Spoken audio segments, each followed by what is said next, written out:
प्यारे विद्यार्थियों, आप सभी को एन के ज्योग्राफी पॉइंट पर हार्दिक स्वागत व अभिनंदन। मैं आशा और उम्मीद कर रहा हूँ कि आप सभी स्वस्थ होंगे, मस्त होंगे, निरंतर अपनी तैयारी के अंदर व्यस्त होंगे। आज हम राजस्थान के अंदर राज्य मानवाधिकार आयोग से संबंधित महत्वपूर्ण क्वेश्चनों पर डिस्कशन करेंगे और आने वाली तमाम भारतीयों के लिए ये उपयोगी क्लास होगी। तो पहला क्वेश्चन,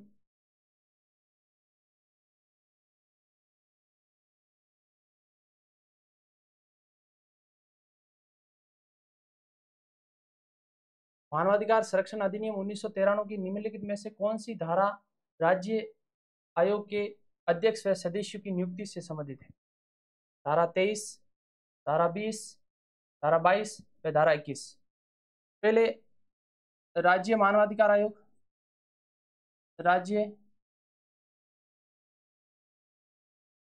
मानवाधिकार मानवाधिकार आयोग, इसकी स्थापना मानव अधिकार संरक्षण अधिनियम 1993 का अध्याय 5 की धारा 21(1) के तहत राज्य मानवाधिकार आयोग का गठन किया गया था। और यह गठन किया था राज्य मानवाधिकार आयोग का 18 जनवरी 1999 और इसने अपना कार्य प्रारंभ 23 मार्च 2000 को इसने अपना कार्य प्रारंभ किया था। तो मानवाधिकार संरक्षण अधिनियम 1993 के तहत उसका अध्याय 5 की धारा 21(1) के तहत राज्य मानवाधिकार आयोग का गठन किया और यह गठन किया था 18 जनवरी 1999 को। लेकिन राज्य मानवाधिकार आयोग ने अपना कार्य प्रारंभ किया था 23 मार्च 2000 को। और धारा 22 के अंदर लिखा है राज्य मानवाधिकार आयोग के अध्यक्ष व सदस्यों की नियुक्ति। अध्यक्ष व सदस्यों की नियुक्ति कौन सी धारा में लिखी है? धारा 22 में। और इसकी नियुक्ति कौन करता है?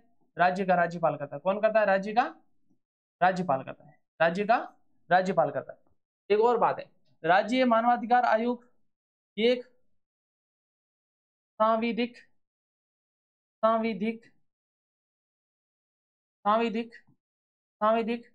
निकाय है, यानी कि ये गैर संवैधानिक निकाय है, यानी कि इसका उल्लेख संविधान के अंदर कहीं पर भी नहीं मिलता है।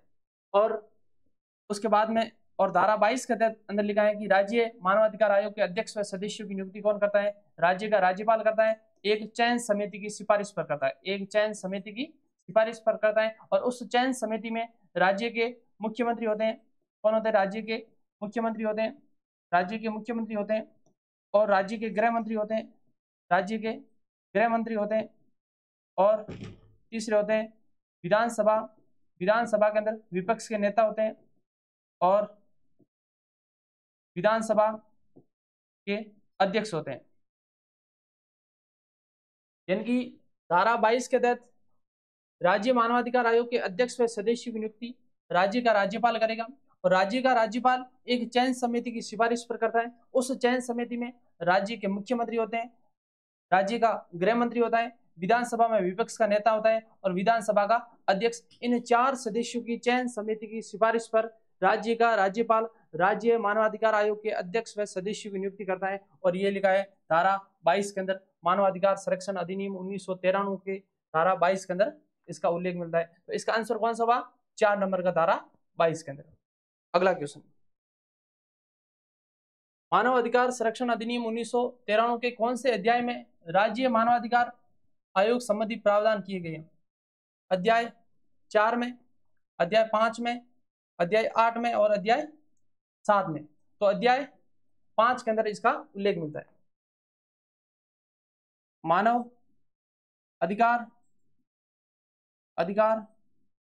संरक्षण अधिनियम 1993 का अध्याय कौन सा? अध्याय 5। अध्याय 5 के तहत राज्य मानवाधिकार आयोग के अध्यक्ष व सदस्यों की नियुक्ति की जाए। इसमें कुछ इंपॉर्टेंट धाराएं, जैसे धारा 2 जिसमें मानवाधिकार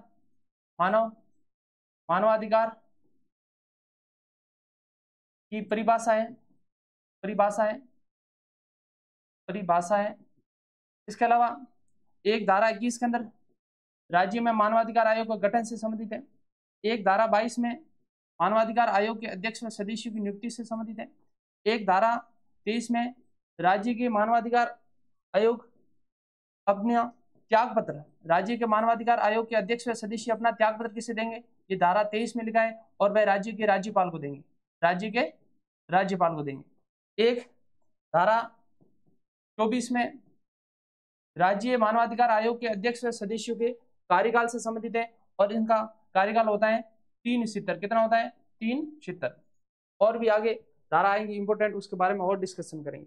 अगला क्वेश्चन, राज्य मानवाधिकार आयोग के अध्यक्ष की पदावधि का उल्लेख मानव अधिकार संरक्षण अधिनियम 1993 के निम्नलिखित में से किस धारा में किया गया है? धारा 25 में, धारा 25 में क्या है? कार्यवाहक, कार्यवाहक, कार्यवाहक अध्यक्ष। मानवाधिकार संरक्षण अधिनियम 1993 की धारा 25 के अंदर जब राज्य मानवाधिकार आयोग का अध्यक्ष किसी कारणवश अनुपस्थित हो या राज्य मानवाधिकार आयोग के अध्यक्ष ने त्यागपत्र दे दिया हो, तो राज्य का राज्यपाल धारा 25 का प्रयोग करते हुए सदस्यों में से किसी को कार्यवाहक अध्यक्ष की नियुक्ति करता है। ये कहाँ लिखा है? धारा 25 में लिखा है। तो 25 में किसका है? कार्यवाहक अध्यक्ष की बात है। धारा 21 में अभी हमने पढ़ा था कि धारा 21 में गठन है, राज्य मानवाधिकार आयोग का गठन का उल्लेख किसमें है? धारा 21 में। और राजस्थान में राज्य मानवाधिकार आयोग का गठन 18 जनवरी 1999 को हुआ था। कब हुआ था? 18 जनवरी 1999 को। लेकिन राज्य मानवाधिकार आयोग ने अपना कार्य प्रारंभ कब किया था? 23 मार्च 2000 को, 23 मार्च 2000 को। दोनों क्वेश्चन अलग अलग है। इसके अलावा धारा 22 के अंदर अभी हमने पढ़ा था कि धारा 22 के अंदर राज्य मानवाधिकार आयोग के अध्यक्ष व सदस्यों की नियुक्ति से संबंधित है, अध्यक्ष व सदस्यों की नियुक्ति से संबंधित है।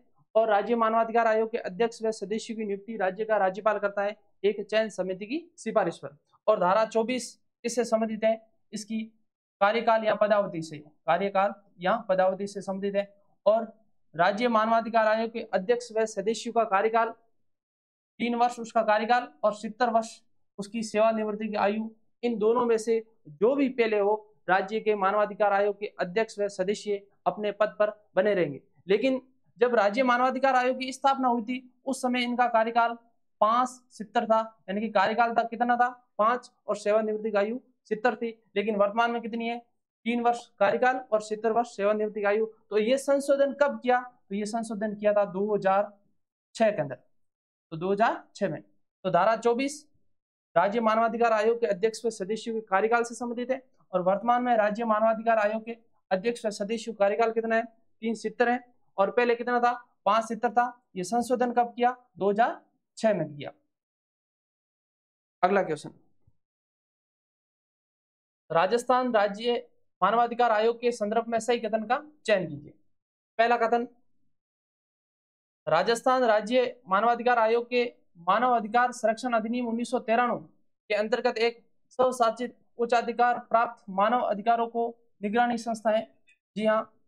दूसरा कथन है कि इसकी स्वतः इसके अध्यक्ष व सदस्यों की नियुक्ति की पद्धति उनके निश्चित कार्यकाल व वित्तीय स्वतः में निहित है। और कथन है, एक पारंगत विधिवेता को अध्यक्ष के रूप में नियुक्त किया जा सकता है। तो कथन 1 सही है और कथन 2 सही है, 3 नंबर का गलत है। क्योंकि राज्य मानवाधिकार आयोग के अध्यक्ष बनने के लिए हाईकोर्ट का सेवानिवृत्त मुख्य न्यायाधीश, हाईकोर्ट का सेवानिवृत्त मुख्य न्यायाधीश या हाईकोर्ट का अन्य न्यायाधीश को राज्य मानवाधिकार आयोग का अध्यक्ष बनाया जा सकता है। तो राज्य मानवाधिकार आयोग के अध्यक्ष बनने की योग्यताएं या तो हाईकोर्ट का सेवानिवृत्त मुख्य न्यायाधीश होना चाहिए, या हाईकोर्ट का अन्य कोई न्यायाधीश रहा हो, उसे राजस्थान राज्य मानवाधिकार आयोग का अध्यक्ष बनाने के लिए योग्यता का उल्लेख है। इसके अलावा 2 सदस्य होते हैं, एक अध्यक्ष प्लस 2 सदस्य होते हैं। तो 2 सदस्यों की योग्यता होती है, एक सदस्य हाईकोर्ट के अंदर न्यायाधीश रहा हो, हाईकोर्ट के अंदर न्यायाधीश रहा हो, या फिर डिस्ट्रिक्ट यानी कि जिला न्यायालय के अंदर न्यायाधीश रहा हो, जिला न्यायालय के अंदर न्यायाधीश रहा हो, और एक सदस्य को मानवाधिकार संबंधित विशेष ज्ञान रखता हो, उसे राज्य मानवाधिकार आयोग के सदस्य बनने की योग्यता रखता है। तो दोबारा, राज्य मानवाधिकार आयोग के अध्यक्ष बनने की योग्यता या तो हाईकोर्ट का सेवानिवृत्त मुख्य न्यायाधीश हो या हाईकोर्ट का अन्य न्यायाधीश हो, तो राज्य मानवाधिकार आयोग का अध्यक्ष बनने की योग्यता रखता है। लेकिन दो सदस्य होते हैं, इन दो सदस्यों का अलग अलग योग्यता। एक सदस्य हाईकोर्ट का ऐसा होना चाहिए जो हाईकोर्ट में न्यायाधीश रहा हो या जिला न्यायालय के अंदर न्यायाधीश रहा हो, और एक सदस्य जो मानवाधिकार संबंधित विशेष ज्ञान रखता हो, उसे राज्य का राज्यपाल धारा 22 के तहत राज्य मानवाधिकार आयोग के सदस्य के रूप में नियुक्त करता है। तो इनकी ये योग्यता हो गई, योग्यता है। तो ये पारंगत विधिवेता, इसका उल्लेख ये नहीं, तो इसका आंसर हुआ 1 नंबर और 2 नंबर। अगला क्वेश्चन, सम्मिलित कीजिए कुछ आयोग, कुछ अधिनियम है और उनसे संबंधित कब कब आए, उन सम्मिलित करना है। पहला, मानवाधिकार संरक्षण अधिनियम कब आया था? 1993 में आया था, 1 का 2। उसके बाद में राज्य मानवाधिकार आयोग का गठन 2000 के अंदर हुआ था, 1 नंबर। और मानवाधिकार संरक्षण संशोधन अधिनियम 2006 में हुआ था और 2019 के अंदर भी हुआ था, 2019 में और 2006 में। तो 3 का 3 और 4 का राजस्थान राज्य मानवाधिकार आयोग के बारे में अधिसूचना जारी कब की गई थी? 1999 के अंदर जारी की गई थी, 18 जनवरी 1999 को जारी की गई। इसका आंसर हुआ 2 नंबर का। अगला क्वेश्चन, राज्य मानव अधिकार आयोग के अपना वार्षिक प्रतिवेदन प्रस्तुत करता है राज्य सरकार को, राज्य के महाधिवक्ता को, राष्ट्रीय मानव अधिकार आयोग को और उच्च न्यायालय को। तो मानव अधिकार संरक्षण अधिनियम 1993 का धारा कौन सी है? धारा 28। धारा 28 के तहत राज्य मानवाधिकार आयोग, राज्य मानवाधिकार आयोग अपनी वार्षिक रिपोर्ट किसको देता है? राज्य सरकार को देता है। यानी कि प्रतिवर्ष राज्य मानवाधिकार आयोग धारा 28 के तहत राज्य सरकार को अपनी वार्षिक रिपोर्ट प्रस्तुत करती है। तो राजस्थान के ऐसे 2 आयोग हैं जो अपनी वार्षिक रिपोर्ट राज्य सरकार को देती है, एक राज्य सूचना आयोग और एक राज्य मानवाधिकार आयोग अपनी वार्षिक रिपोर्ट राज्य सरकार को देते हैं। इसके अलावा आरपीएससी अपनी वार्षिक रिपोर्ट राज्य के राज्यपाल को देती है, इसके अलावा लोकायुक्त अपनी वार्षिक रिपोर्ट राज्यपाल को देता है, और इसके अलावा राज्य निर्वाचन आयोग अपनी वार्षिक रिपोर्ट राज्य के राज्यपाल को देता है, और इसके अलावा राज्य वित्त आयोग अपनी रिपोर्ट राज्यपाल को देता है। तो राज्य मानवाधिकार आयोग अपनी रिपोर्ट राज्य सरकार को, राज्य सूचना आयोग अपनी रिपोर्ट राज्य सरकार को, लेकिन आरपीसी अपनी वार्षिक रिपोर्ट राज्य के राज्यपाल को, लोकायुक्त अपनी वार्षिक रिपोर्ट राज्य के राज्यपाल को, राज्य निर्वाचन आयोग अपनी वार्षिक रिपोर्ट राज्य के राज्यपाल को, और राज्य वित्त आयोग अपनी वार्षिक रिपोर्ट राज्य के राज्यपाल को प्रस्तुत करता है। और आपसे प्रश्न पूछा जाएगा कि धारा कौन सी? तो धारा 28 के तहत राज्य मानवाधिकार आयोग अपनी वार्षिक रिपोर्ट राज्य सरकार को प्रस्तुत करता है। अगला क्वेश्चन, कौन सा कथन राजस्थान राज्य मानवाधिकार आयोग के बारे में सही नहीं है? पहला, अन्य सदस्य हाईकोर्ट अथवा जिला न्यायालय के न्यायाधीश अथवा मजिस्ट्रेट रहा हो। जी हाँ, पहला कथन सही है। अभी हमने देखा था कि सदस्य बनने की योग्यता या तो हाईकोर्ट का कोई न्यायाधीश रहा हो या जिला न्यायालय में कोई न्यायाधीश रहा हो, तो उसे राज्य मानवाधिकार आयोग का सदस्य बनाया जा सकता है। पहली योग्यता सही है। दूसरा है कि अध्यक्ष व अन्य सदस्यों की नियुक्ति गवर्नर के द्वारा की जाती है। अभी देखा था कि धारा 22 के तहत राज्य का राज्यपाल राज्य मानवाधिकार आयोग के अध्यक्ष व सदस्यों की नियुक्ति करता है और एक चयन समिति की सिफारिश पर करता है। इसके अलावा ये एक बहुसदस्यीय निकाय है जिसमें अध्यक्ष व 2 सदस्य होते हैं। जी हाँ, राज्य मानवाधिकार आयोग, राज्य मानवाधिकार आयोग, मानवाधिकार आयोग, आयोग की संरचना की बात करें, जब इसकी स्थापना हुई थी, स्थापना 18 जनवरी 1999, 18 जनवरी 1999 को जब इसकी स्थापना हुई थी, उस समय एक अध्यक्ष रहित कितने सदस्य होते थे? 4 होते थे। लेकिन वर्तमान में अध्यक्ष रहित कितने हैं? 2 सदस्य हैं। और ये संशोधन कब हुआ? तो ये संशोधन हुआ था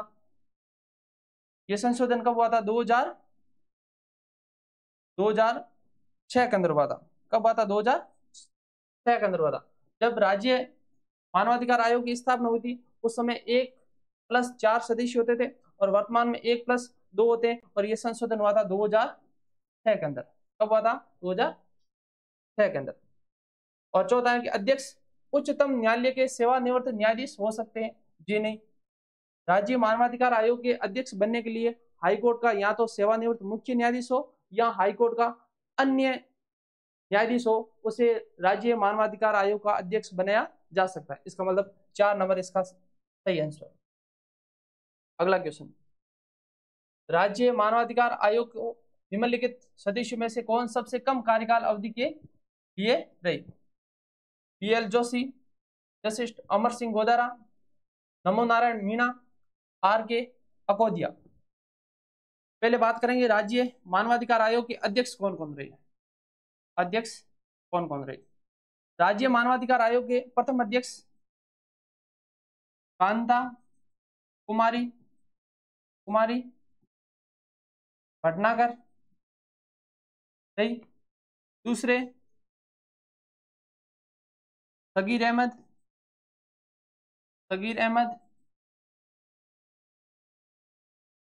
तीसरे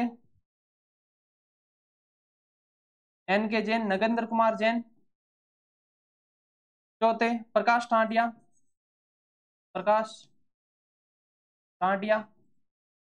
और पांचवे गोपाल कृष्ण व्यास।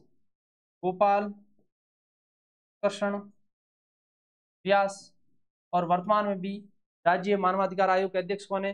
गोपाल कृष्ण व्यास। तो राज्य मानवाधिकार आयोग के प्रथम अध्यक्ष कांता कुमारी भटनागर, जो कि एक महिला थी। दूसरे नंबर सगीर अहमद, तीसरे नगेंद्र जैन और चौथे प्रकाश टांटिया। और वर्तमान में कौन है? गोपाल कृष्ण व्यास। अब प्रश्न पूछा जाता है इन अध्यक्ष में से सर्वाधिक कार्यकाल वाले कौन से रहे? तो आपका आंसर होगा नगेंद्र कुमार जैन।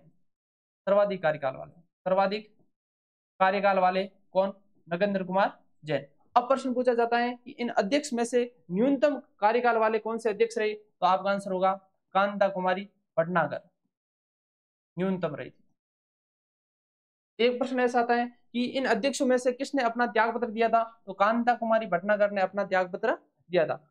एक प्रश्न ऐसे आता है कि इन अध्यक्ष में से किन्होंने अपना कार्यकाल पूर्ण किया था? तो NK जैन, नगेंद्र कुमार जैन ने अब तक 5 अध्यक्षों में से कार्यकाल पूरा किया था।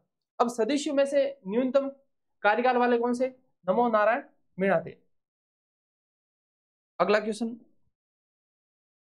राजस्थान राज्य मानवाधिकार आयोग के कार्यों में निम्नलिखित में से कौन से हैं? पहला, मानवाधिकार के क्षेत्र में शोध तथा उनका संवर्धन करना है। जी हाँ। दूसरा है कि मानवाधिकार का प्रचार प्रसार करना, प्रकाशन, मीडिया, सेमिनार या अन्य उपलब्ध साधनों के माध्यम से इनके संरक्षण के लिए उपलब्ध रक्षोपाय की जागरूकता को बढ़ाना, ये भी कथन सही है। तीसरा है कि मानवाधिकार के क्षेत्र में गैर सरकारी संगठन या संस्थाओं के प्रयासों को प्रोत्साहित करना। इसका मतलब तीनों कार्यों या तीनों क्षेत्रों के अंदर कौन कार्य करती है? राजस्थान राज्य मानवाधिकार आयोग अपना कार्य करती है। इसका मतलब आंसर नंबर 1 इसका सही आंसर। अगला क्वेश्चन, राजस्थान राज्य मानवाधिकार आयोग के पास अध्यक्षता में अपनी स्वयं की एक जांच एजेंसी का प्रावधान है। जी हाँ। और इसके अंदर एक पुलिस अधीक्षक होता है, एक पुलिस अधिकारी होता है। उसे किस नाम से जाना जाता है? उसे बोला जाता है महानिरीक्षक होता है। यानी कि राज्य मानवाधिकार आयोग के पास में एक खुद की स्वयं की जांच एजेंसी होती है, उसमें एक पुलिस अधिकारी होते हैं, उसे बोलते हैं महानिरीक्षक पुलिस अधिकारी होता है। तो इसका आंसर नंबर 4 सही आंसर। राजस्थान मानवाधिकार आयोग के कार्य क्षेत्र में सभी प्रकार के वह मानव अधिकार आते हैं जो शामिल हैं। पहला, नागरिक व राजनीतिक अधिकार आते हैं, जी हाँ आते हैं। आर्थिक अधिकार आते हैं, आर्थिक अधिकार आते हैं। सामाजिक व सांस्कृतिक अधिकार आते हैं, यानी कि तीनों ही आते हैं अधिकार। नागरिक अधिकार आते हैं और राजनीतिक अधिकार आते हैं, आर्थिक अधिकार आते हैं, सामाजिक अधिकार आते हैं और सांस्कृतिक अधिकार आते हैं। इसका मतलब तीनों ही कथन सही है, 1, 2 और 3। इसका आंसर कौन सा हुआ? D number. निम्नलिखित में से कौन राजस्थान राज्य मानवाधिकार आयोग के अध्यक्ष नहीं रहे थे? अभी हमने 5 अध्यक्ष की बात की थी।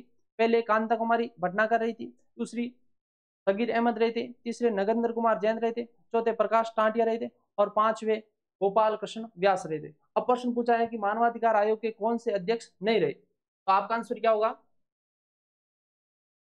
एन के जैन रहे थे, जस्टिस प्रकाश टांटिया रहे थे, एस सगीर अहमद रहे थे, लेकिन जस्टिस जगत सिंह नहीं रहे थे। अब तक 5 तो अध्यक्ष रह चुके हैं और 5 कार्यवाहक अध्यक्ष रह चुके हैं।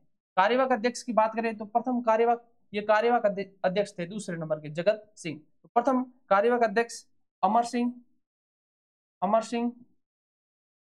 गोदारा, अमर सिंह गोदारा। दूसरे कार्यवाहक अध्यक्ष जगत सिंह, दूसरे कार्यवाहक अध्यक्ष जगत सिंह। तीसरे पुखराज तिरवी और चौथे SR कुड़ी और 5वें महेश चंद्र शर्मा। तो प्रश्न पूछा जाएगा कि राजस्थान राज्य मानवाधिकार आयोग के कौन कौन से कार्यवाहक अध्यक्ष रहे, या प्रथम कार्यवाहक अध्यक्ष कौन रहे? तो आपका आंसर होगा अमर सिंह गोदारा प्रथम थे, दूसरे नंबर जगत सिंह, तीसरे नंबर पुखराज सिरवी और चौथे नंबर SR कुड़ी और 5वें महेश चंद्र शर्मा। ये राज्य मानवाधिकार आयोग के कार्यवाहक अध्यक्ष रह चुके। और इन कार्यवाहक अध्यक्ष में से सर्वाधिक कार्यकाल वाले कौन से थे? SR कुड़ी, ये सर्वाधिक कार्यकाल वाले थे, सर्वाधिक कार्यकाल वाला। और अध्यक्ष में से सर्वाधिक कार्यकाल वाला कौन से? नगेंद्र कुमार जैन। और अध्यक्ष में से न्यूनतम कार्यकाल वाले कौन से? कांता कुमारी भटनागर। और कार्यवाहक अध्यक्ष में से सर्वाधिक कार्यकाल वाले SR कुड़ी। और अभी हमने देखा था कि सदस्यों में सबसे न्यूनतम कार्यकाल नमो नारायण मीणा का रहा था। इसका आंसर हुआ 3 नंबर का। राजस्थान मानवाधिकार आयोग के मानवाधिकार के उल्लंघन की शिकायतों की जांच कर सकता है, तो प्रेरणा से कर सकता है। दूसरा, किसी पीड़ित द्वारा उसे अर्जी प्रस्तुत किए जाने पर भी की जा सकती है, जी हाँ। या तो वह अपनी स्व प्रेरणा से संज्ञान ले सकता है, या किसी पीड़ित द्वारा उसे अर्जी प्रस्तुत करने पर भी वो अपनी संज्ञान ले सकता है। तीसरा है कि किसी पीड़ित की ओर से किसी व्यक्ति द्वारा उसे अर्जी प्रस्तुत किए जाने पर। हाँ, तीनों ही कथन सही है। इसका आंसर हुआ 1 नंबर, 2 नंबर और 3 नंबर।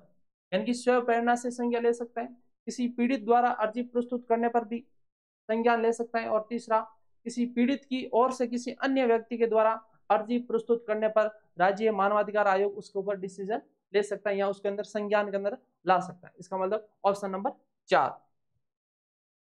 राजस्थान राज्य मानवाधिकार आयोग का अध्यक्ष किसे नियुक्त किया जा सकता है? अब राज्य मानवाधिकार आयोग की अभी हमने योग्यता देखी थी। अब किसको नियुक्त करने के लिए पात्र होंगे? तो पहला, किसी हाईकोर्ट का सेवानिवृत्त मुख्य न्यायाधीश को किया जा सकता है, जी हाँ, मुख्य न्यायाधीश को किया जा सकता है।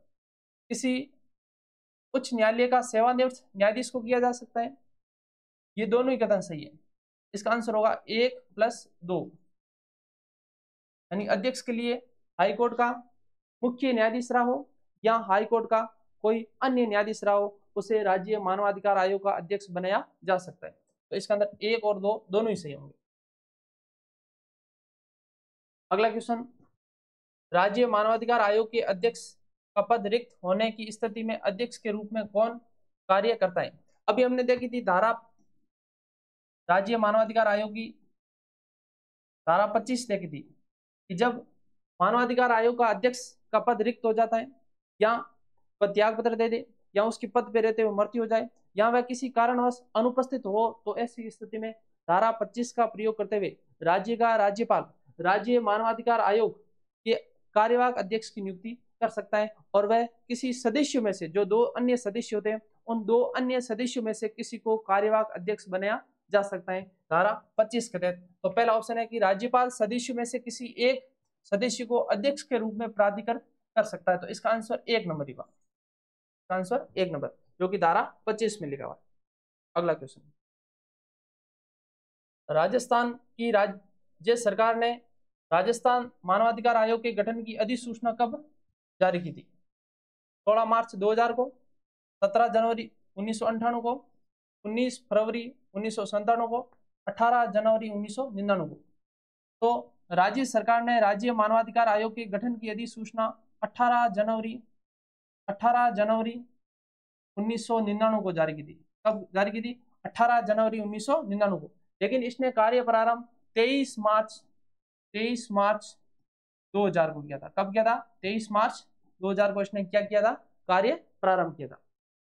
अगला क्वेश्चन, निम्न में से कौन राजस्थान राज्य मानवाधिकार आयोग का अध्यक्ष नहीं था? NK जैन था, नगेंद्र कुमार जैन जो कि सर्वाधिकारी वाल, SR सगीर अहमद, और ये जो सगीर अहमद है ये सुप्रीम कोर्ट के न्यायाधीश भी रह चुके हैं, सुप्रीम कोर्ट के अंदर न्यायाधीश भी रह चुके। एक बार RP ने इस प्रकार के क्वेश्चन पूछा कि राज्य मानवाधिकार आयोग के ऐसे कौन से अध्यक्ष हैं जो सुप्रीम कोर्ट के अंदर न्यायाधीश भी रह चुके हैं? तो सगीर अहमद जो कि सुप्रीम कोर्ट के अंदर न्यायाधीश भी रह चुके हैं, और कांता कुमारी भटनागर राज्य मानवाधिकार आयोग की प्रथम अध्यक्ष थी, और प्रेमचंद जैन ये राज्य मानवाधिकार आयोग के अध्यक्ष नहीं रहते। इसका आंसर हुआ 4 नंबर का। अगला क्वेश्चन, राजस्थान राज्य मानवाधिकार आयोग के बारे में कौन सा कथन सत्य नहीं है? पहला, आयोग ने मई 2000 से पूर्णतः कार्य शुरू किया नहीं। इसने कार्य प्रारंभ कब किया था? 23 मार्च 2000 को किया था, न कि मई के अंदर किया। इसका मतलब पहला कथन गलत। दूसरा है कि आयोग में एक पूर्वकालिक अध्यक्ष और 2 सदस्य होते हैं।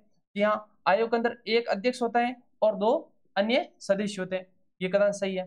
तीसरा है कि आयोग के अध्यक्ष उच्च न्यायालय के पूर्व मुख्य न्यायाधीश या पूर्व न्यायाधीश हो सकता है। जी हाँ, अभी हमने पढ़ा था कि आयोग के अध्यक्ष बनने की योग्यता या तो हाईकोर्ट का पूर्व मुख्य न्यायाधीश हो या हाईकोर्ट के अंदर पूर्व न्यायाधीश रहा हो, उसे राज्य मानवाधिकार आयोग का अध्यक्ष बनाया जा सकता है। अगला है कि जुलाई 2000 से जुलाई 2005 तक न्यायाधीश AS गोदारा आयोग के अध्यक्ष थे। जी नहीं, AS गोदारा नहीं थे। इसका आंसर 2 और 3, 2 और 3 किसमें है? आंसर हुआ 2 और, अच्छा सही नहीं है। क्या पूछा है? सही नहीं है। तो 1 नंबर सही नहीं है और 4 नंबर सही नहीं है। इसका आंसर हुआ 3 नंबर का। क्या हुआ? टी आंसर 3 नंबर का। अगला क्वेश्चन, मानवाधिकार संरक्षण संशोधन अधिनियम 2006 के अनुरूप राज्य मानवाधिकार आयोग में कितने सदस्य होते हैं? 1 अध्यक्ष, 4 सदस्य, 1 अध्यक्ष, 2 सदस्य, ये आंसर। लेकिन जब राज्य मानवाधिकार आयोग की स्थापना हुई थी उस समय 1+4 थे, वर्तमान में 1+2 है। आपका आंसर क्या हुआ? 1 अध्यक्ष और 2 अन्य सदस्य। अगला क्वेश्चन, राज्य मानवाधिकार आयोग का अध्यक्ष किसे नियुक्त किया जा सकता है? उच्च न्यायालय के पूर्व मुख्य न्यायाधीश को। जी हाँ, उच्च न्यायालय के पूर्व न्यायाधीश को।